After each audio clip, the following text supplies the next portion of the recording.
নমস্কার বন্ধুরা, আমি অভিষেক ব্যানার্জি। আজকে আবার আপনাদের কাছে এসেছি।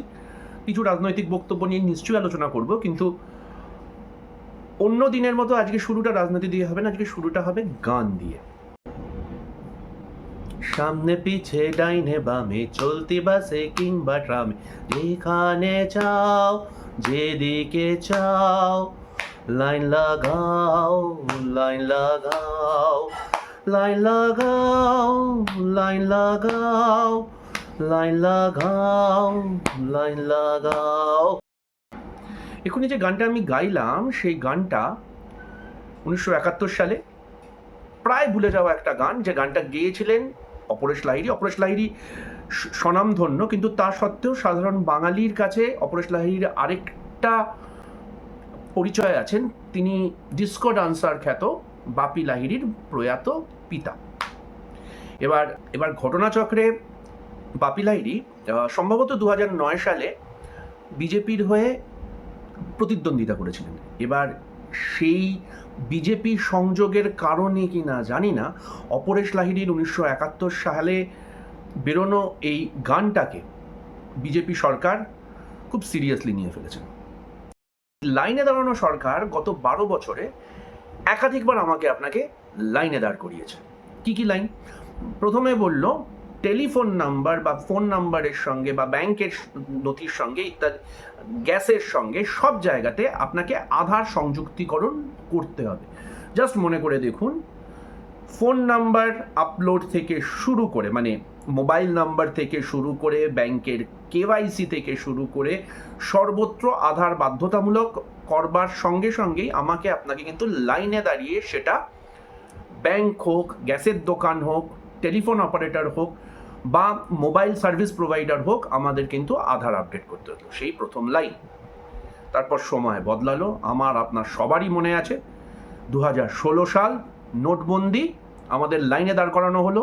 কি তার উদ্দেশ্য ছিল বা ঘোষিত উদ্দেশ্য ছিল যে নগদের যোগান যদি সীমিত করা যায় বা সীমাবদ্ধ করা যায়, তাহলে কালো টাকা বন্ধ হবে, দুর্নীতি বন্ধ হবে, ঘুষ বন্ধ হবে, জাল টাকা বন্ধ হবে এবং অবশ্যই সবার উপরে আন্তর্জাতিক সন্ত্রাসবাদে মদতটা সীমাবদ্ধ হবে বা বন্ধ হবে।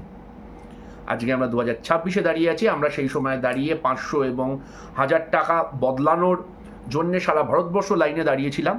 তারপরে আমি আর আপনি যখন এই মুহূর্তে এই আলোচনাটা করছি, সেই মুহূর্তে ভারতবর্ষে ঘোষিত নগদের যোগান সর্বাধিক, খুব ভুল না হলে বোধহয় 90 লক্ষ কোটি টাকার আশেপাশে, 90 বা 95 লক্ষ কোটি টাকার আশেপাশে।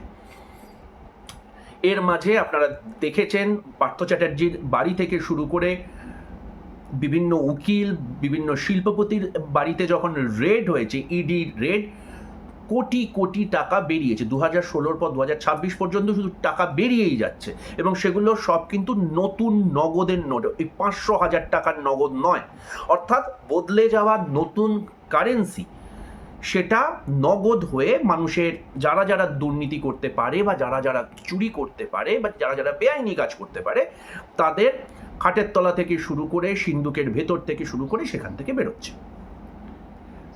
সন্ত্রাসবাদ নিয়ে আর নতুন করে আলোচনা আমার এবং আপনার দুজনেরই সময় নষ্ট।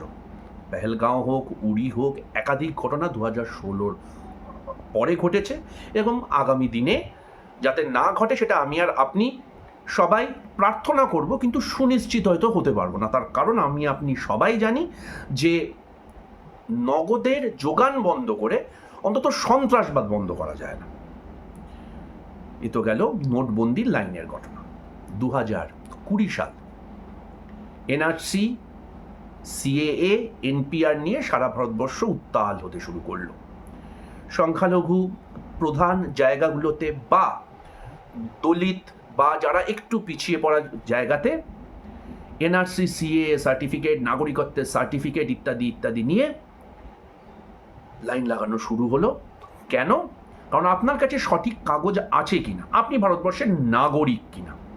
মনে আছে 2020 সালের সেই অমোঘ ঘটনা, NRC, NPR, CA, up chronology समझ लीजिए, যার বিরুদ্ধে সারা ভারতবর্ষের গণতন্ত্রপ্রেমী মানুষেরা সেই লাইনে দাঁড়াবেন না বা লাইন লাগাবেন না তার প্রতিবাদে হাম কাগজ নেই দিখায়েঙ্গে আন্দোলন হয়েছিল।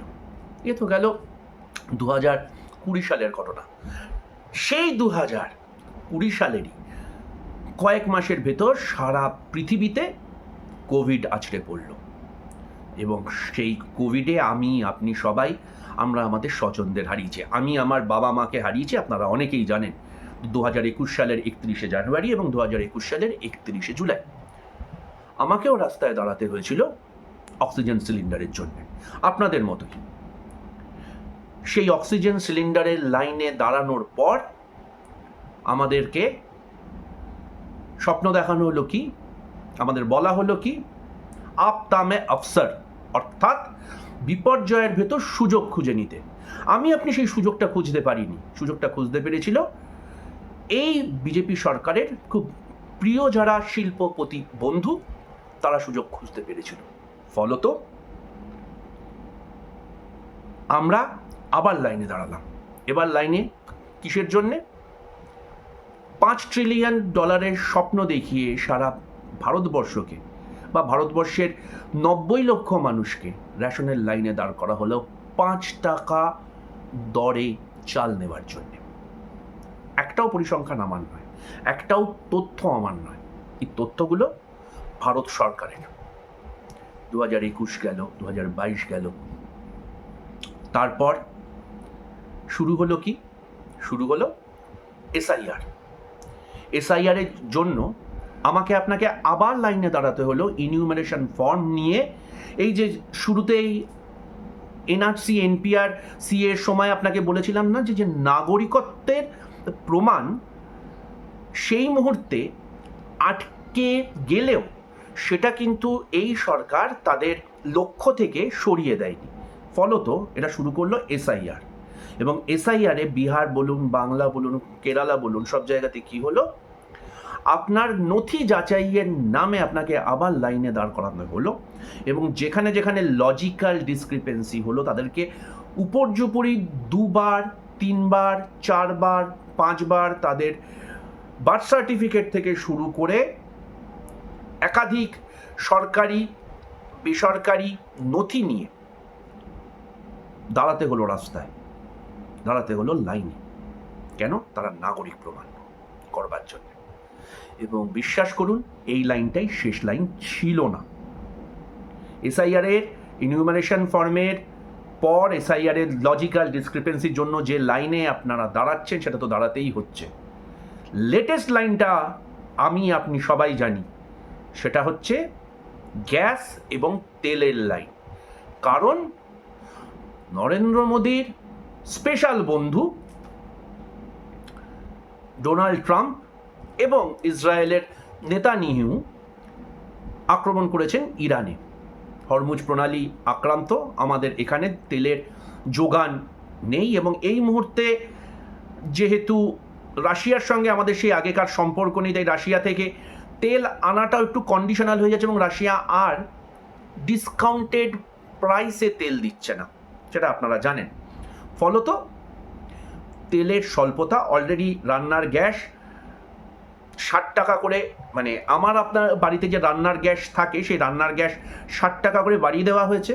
কমার্শিয়াল রান্নার গ্যাস, অর্থাৎ যেগুলো রান্না, মানে যে রান্নার গ্যাস হোটেলে ব্যবহার হয়, রেস্টুরেন্টে ব্যবহার হয়, সেগুলোর যোগান আটকে দেওয়া হয়েছে ইমার্জেন্সি অ্যাক্টের সুবাদে।